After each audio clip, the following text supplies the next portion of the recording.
Mallory, you like high school football, right? Yeah. You're going to a game tonight. I am going to a game tonight. Very excited. There are 673 Texas high school football games scattered hither and yon this week. 673. We have gone through and narrowed down the top 10. The top 10 Texas high school football games in Week 10. Let's go to the graphic. So we're going to start in the middle, which is, I think, a game everybody could have seen coming on this list, and that is DeSoto and Duncanville, number 9 versus number 3, 7 o'clock Friday in Duncanville, Texas. We'll talk a little bit more about this on the picks video coming here in a moment. One thing that I think is going to be very interesting is to see how far these DeSoto fronts have come. Because normally when these two teams get together, Duncanville dominates up front to such a degree that kind of doesn't matter what kind of playmakers DeSoto has. DeSoto's got big-time playmakers, yes, Jonte Cook, DJ Bailey, but more importantly, I think they're a lot better up front. How well do they match up against Colin Simmons and this team? This is also a Duncanville offense that I think is good, but not necessarily like elite. And so can the DeSoto defense hold up against them? But in the end, look, the dominant force in this game should be the Duncanville front seven because it's the dominant force in pretty much every game. And so I'm really interested in see this. I do think this is DeSoto's best chance in a long time to get Duncanville. So they'll have a great opportunity to knock off the Kings of District 11 6A and win District 11 6A title. Have to go on the road to do it, but a fascinating matchup there in Duncanville. Let's go up to the top left. 7 o'clock tonight in Humble, Texas. Live on TexanLive.com. You can watch the number 1 team in 6A, the Galena Park North Shore Mustangs, taking on the number 7 Humble Atascocita Eagles in a really interesting matchup. These are two teams that know each other particularly well. North Shore's won the last 4 in the series, and none has been closer than 10 points. But this is I think a pretty darn good Atascocita team. Zion Brown, Torrey Blaylock, their defense with Samu Tamono Pepe has been excellent. This is a really balanced, and I think like they have one loss, but it's a 1-score loss to Katy, which is pretty good. But put all that aside for a moment, because this is really in a lot of ways a referendum on what North Shore is without Caleb Bailey. We don't anticipate him to play this week. We don't have some sort of long-term projection on him. Quit asking. But we are pretty sure he's not going to play tonight against them. So it'll be touchdown David Amador at the quarterback spot. Now he's been good, but he's also not their QB1. So what does North Shore look like against a top 10 team on the road against with a backup quarterback? I will just say this. If North Shore wins this game, 6AD1, y'all might be in real big trouble. Because if they're going to go on the road and beat Atascocita with a backup quarterback, they might just have that team of destiny vibe in them. Well, they had a freshman starting last year. I know. So, I mean, this won John K. championship. It's funny, John K. We talked about how this was John K.'s best coaching job last year. If he wins a title with a backup, with a receiver playing quarterback, might top the charts. Yeah. 7 o'clock Friday night in South Lake. The number 4 team in the state, the South Lake Carroll Dragons, welcome in the number 19 ranked Byron Nelson Bobcats in one of only 2 matchups of unbeatens in Texas high school football this week. The other one, if you're interested, is Mart and Dawson. I do like Mart in that one. South Lake Carroll is an interesting story. They've got Owen Allen. They've got a really, I think, a dynamic team with a lot of different weapons going on. A lot of teams, a lot of things working for them. Excuse me. But they are without their starting quarterback. Caden Anderson is out, at least for now. I believe we've heard that he might be out for the year. They're turning to the backup quarterback, who's some 6'6", like, towering, the sophomore. 6'6". Yeah, he's huge. Jeez. They've been very, very strong. Graham Knowles is his name.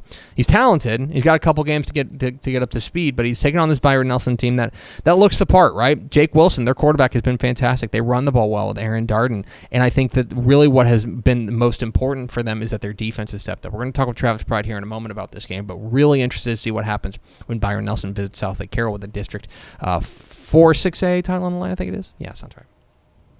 7:30 p.m. Friday night in Franklin. The gauntlet continues for the number 1 team in the state as the Franklin Lions welcome in the number 6 ranked Cameron Yeoman. And no rest for the weary for Franklin. A week after knocking off Lorena, now that all they got to do is take on Cameron Yo.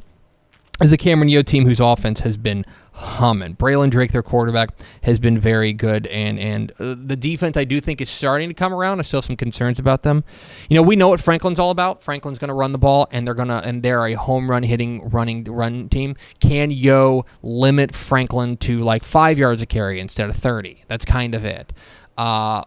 Also, what does this Franklin defense do against a high-powered Yo offense? A lot to learn from this game. This is really, I think, a big prove-it game for Yo to prove that they are like they're back.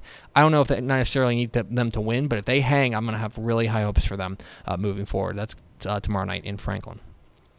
7 o'clock Friday night in Allen, the number 14 ranked Allen Eagles welcome in the number 11 ranked Prosper Eagles in a top 15 matchup. And so I got to be honest here. I would love to know the last time that Allen hosted a game where they were not the higher ranked team. That's a good point. Because it's probably been a minute. Because they were on the road last week against Geyer, right? Mm-hmm. Maybe it was last year against Geyer because Geyer went to Allen. I don't know. But in any case, they are coming off of a loss where they were kind of torched by Denton Geyer. Here comes Prosper, and Prosper is, I think, a different team, but similarly dangerous. And they are a team that I think has an opportunity. Remember they beat Allen last year. They are the team that beat Allen last year in their long district winning streak. And so my question is going to be, can they pull the trick again? Their quarterback has been very strong, Harrison Rosar. They've got a number of weapons, most notably Hunter Summers. And remember, again, a lot of this is just going to come down to the same things about the Geyer game, which is, can Allen get pressure on Harrison Rosar, or will he pick apart what I think is pretty clearly a vulnerable Allen secondary? I would also love to know the last time Allen lost back-to-back games. It's probably been quite a while. Yeah, so, that's interesting. Actually, you know what? It was earlier this year, because technically they lost the season finale of last year, and then they lost game 1 okay, of so this I year. guess sort of back. But I'd love to know the last time they lost back-to-back games. Within a span of 2 weeks. In 2 weeks, two games in 2 weeks. Anyway, fascinating game there. What does Allen look like without Kevion Sibley? We know Mike Hawkins is good, but can he do it by himself? 7:30 p.m. Friday night in Jonesboro, a really big 1A clash in six-man football as the number 3 May Tigers visit the number 4 Jonesboro Eagles. Jonesboro's loss is a competitive one to Westbrook, who's, I believe, number 2 in these rankings. Caleb Christel, their spread back has been excellent. Their defense, led by Jaden Domel, has been very strong as well. May has really reloaded. I've been very impressed with what Craig Steele has done reloading this May program. They're 8-0. They're really battle tested. They've got a nice resume. This would, to cap it with a district championship, would make them a firm contender there in 1A Division 1. Damian Salinas, their 2-way star, is great. I actually will talk about this in the picks video, but I actually think this is a relatively low-scoring affair for six-man football, so keep an eye on that one. Watch this space. 7 o'clock Friday night in Somerset. The biggest game in the greater San Antonio area is a 4A matchup as the number 4 ranked Bernie Greyhounds welcome in the 7-1 Somerset Bulldogs. Somerset is, if you haven't paid attention to Somerset, this is a really intriguing squad that is able to run the ball really well. Ray Faz, their running back, has been great, and their defense has been lights out. Last week, they were excellent in their win over an overmatched San Antonio Memorial squad. Their defense has been great. What happens when they take on a Bernie team that is really humming? This is a Bernie team with a big-time offense that I think is going to challenge the Somerset defense. That's the real strength-on-strength matchup here, is what happens when that outstanding Somerset defense takes aim at this Bernie offense, which is, cruising. They're doing a little bit of everything. Their quarterback, Jackson, I think it's Baize, or Baze, Baize. I've never said it out loud. I just said it on Tep and Step though, and I probably got it wrong there. But he's been great. His top target is Braden Baze, who's his brother. This is a really intriguing kind of strength-on-strength matchup here between Bernie and Somerset. 7 o'clock Friday night in Stamford, big-time 2A matchup as the Hawley Bearcats welcome in the 7-1 the 7-1 Stamford Bulldogs, and looking to go into this is kind of the 1-2 punch. This is the appetizer before the main course potentially. Hawley's undefeated, but next week they get Cisco. And so is there a look-ahead factor? Because the Stanford team is certainly good enough to do it. Christian Duran, their quarterback, has been very, very strong. A dual-threat guy who can do a little bit of everything. For Hawley, though, one thing I think is interesting about this team, they've kind of started throwing the ball a little bit more. Last year, they made it to the title game basically on just running the ball, but Rhodey Hooper, their quarterback, has stepped up in a big way, and, of course, their defense has been locked down as well. Stanford's capable of winning this game if there's a look-ahead factor for Hawley. That's a big question in this one, so keep an eye on that. 7 o'clock Friday night, let's go up to the South Plains of Lubbock. 7 o'clock Friday as the number 7 ranked Amarillo-Tascosa Rebels visit the Lubbock-Cooper Pirates in a matchup that is straight up for the district championship in 2-5A Division 1. They'll battle it out there as Tascosa is heading south on I-27. Tascosa was in a weird spot last week. They played Caprock, and Caprock's better, and it's a big rivalry game, but they needed overtime to win 34-28. That is one thing that I think is really interesting is how much do you take from that? Because that was a banged-up Tascosa team. Going up against Lubbock Cooper, who their calling card is, of course, going to be power running and defense. This is going to be a team that wants to grind you down. This is going to be a very physical matchup. These are two teams that are going to take lumps out of each other with a district title on the line. Fascinating to see what happens when these two kind of Goliaths take sledgehammers to one another for 48 minutes for our amusement there in Lubbock. And finally, 7 o'clock Friday night in College Station. I don't know if this game has a rivalry name, but it's the Battle of College Station, he said, as the College Station Cougars welcoming the number 10 ranked A&M Consolidated Tigers.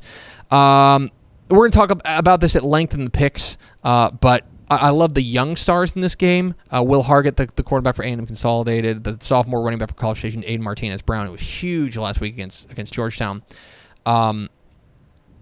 How does College Station match up front defensively against what's been a really good A&M Consolidated offensive line? And A&M Consolidated has never beaten College Station. 4-0, believe it or not. That's College Station's 4-0. So can they get their first ever win? I don't love what College Station did last week, where they fell behind huge 35-3 to Georgetown before eventually losing in a much more cosmetically likable way. So can they bounce back in a big way in a big rivalry matchup down there in College Station? So there they are, the top 10 Texas high school football games this week. You can find all complete coverage at texasfootball.com, and you can watch dozens and dozens of games, both tonight and tomorrow, on texanlive.com. And Saturday. We got game Saturday, too, right? Yep. And we got, water polo and stuff. We got